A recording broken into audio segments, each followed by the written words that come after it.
But I want to start by saying how much my spirits have just been lifted listening to three exceptional young Fijians speaking about climate change. And I'm sure we all feel the same. Because more than anything else, it has reminded me of why I took the job of COP23 president in the first place. And it has reminded every Fijian about why this mission is so critical to ensure the security and well-being of our young people and of future generations to come. So let me single out the three regional finalists in our oratory competition again.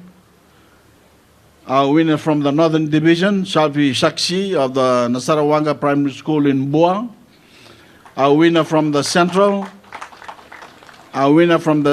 and Eastern Division, Timothy Naulusala of the Naibidula District School in Telebu. And our winner from the Western Division, Shreya Kumar of the Sri Ram Gobind Primary School in Lautoka. As you've heard, the overall winner will be, winner of the competition will be announced shortly. But in the meantime, please put your hands together and give them all another round of applause.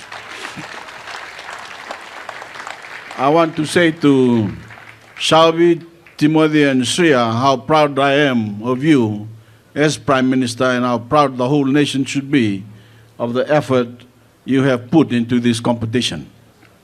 And also how well you have expressed yourselves about the challenges we all face with climate change.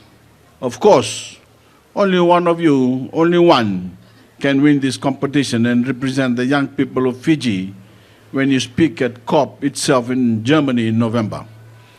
But the runners-up will be winners too. Genuine climate warriors who other Fijian children can look up to as role models. Because as I keep saying, we are all in this together and we need every Fijian, no matter how old they are, to join the battle against climate change. Friends, I'm also delighted to be here this morning to wind up what has been a very successful week for climate action. All over the country, Fijians have rallied together in a series of events to highlight the impacts of climate change and what we can all do to tackle it. And whether it is the coral planting, mangrove planting, tree planting, the cleaning up of our foreshores, and all manner of other activities have been part of the program, our people have united behind the call for action, the call for change. This has not been about politics or people's individual concerns. These have been set aside by those who marched or took part in the various events because we all know we are part of something much greater, a crusade to save our nation and save our planet. No matter who we are or where we come from, we are showing that by working together as one nation, one people, we are fully committed to confronting the biggest challenge we've ever faced as Fijians. And that same commitment must be shared by the same whole world. Because we are all vulnerable and we all need to act. As you know, I missed the start of Climate Week because I was at the United Nations in New York, lobbying other world leaders to give climate change the importance it deserves. My message wherever I go is that governments alone cannot solve this challenge. We need the participation of every single person on earth. And that is why I'm helping to build a grand coalition for climate action involving governments at every level, the civil society, the private sector, faith-based organizations, and ordinary men, women, and children. You might ask, what has Fiji got to teach the world about climate change? The answer is very simple. We Fijians know the value of teamwork. It has taken us to sporting greatness, and it is taking us to greatness as a nation. We have displayed that teamwork again this week as we have come together for Climate Week. And like the coach of a great sporting team, we can also lead and inspire others to be team players. which is what I intend to do with the nations of the world as COP president, supported by my star players, our chief negotiator, Ambassador Nazar Shamim Khan, and our climate champion, Minister Seri Ratu, along with other members of COP23 Fiji team.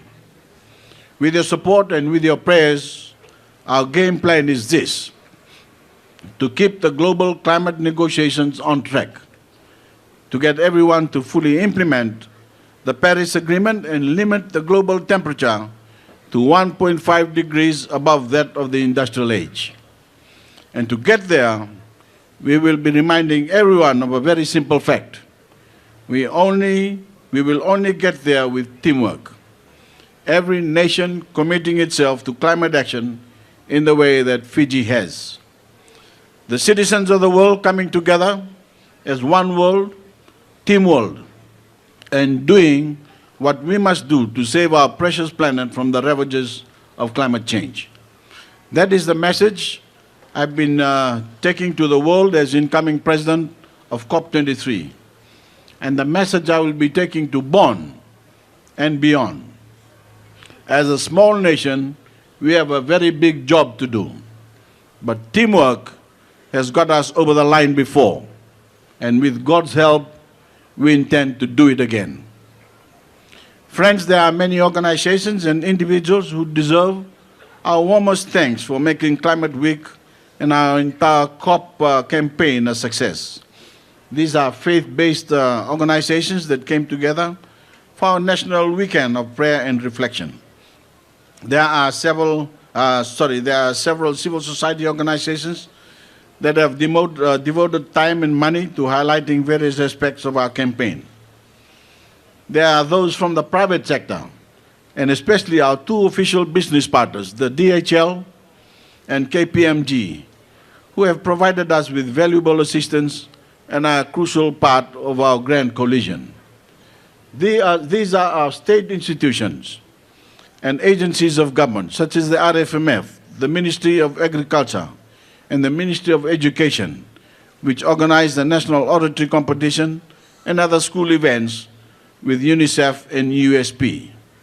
There is a hard-working COP23 Secretariat led by John Connor that organized the week and is preparing for our pre-COP gathering in Danarau next month. The storytellers of the Fijian media who have swung behind our campaign and are also a crucial part of our grand coalition. And then there are many thousands of ordinary men, women, and children who either took to the streets or participated in the various events. You are the backbone of our nation and the backbone of our COP campaign. And to all of you, I want to say Vinakabakalebu for a truly great week.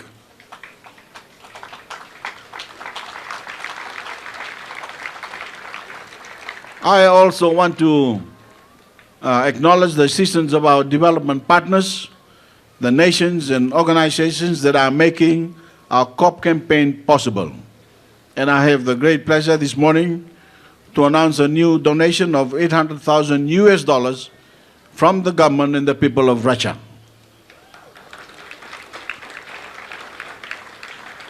This is on top of the previous contributions of commitments in alphabetical order. I want to tell you from Australia, Belgium, Canada, from China, Estonia, the European Union, Germany, India, Italy, from Japan, Korea, Luxembourg, New Zealand, Spain, Sweden, Switzerland, the United Kingdom, and the United States. Plus organizations such as GIZ from Germany, the UNDP, and the Asian Development Bank. Please put your hands together and thank these countries for their kind donation. And finally, friends, I want to draw your attention to something many of you will have already seen, the leaflet in our 3 languages that explains our COP campaign. If you haven't already read it, please do so, and also urge those around you to read it. because it contains everything you really need to know, and especially what you can do as climate warrior yourself. And let me close by reminding everyone of some of what it says.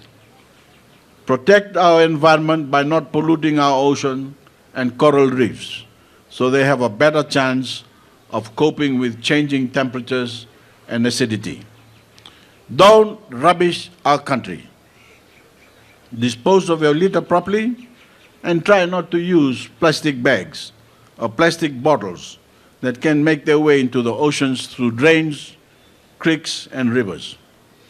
Try to save energy. Turn off the lights and the TV when you leave a room.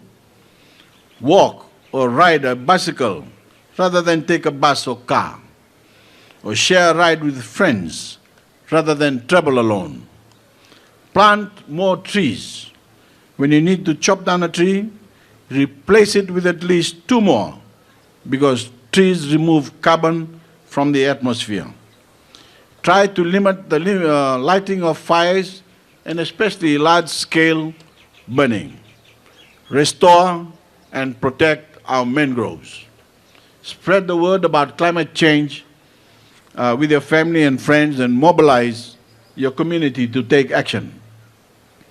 Friends, every Fijian can do this, from the elderly to the very young. So while Climate Week officially draws to a close, our campaign continues, and the message to every Fijian remains the same. Fiji is taking the lead on climate change, and every Fijian can also make a difference. So be a climate warrior yourself. Be a climate champion. Help save Fiji and help save our precious planet Earth. Pinakabongalewu, and God bless you all.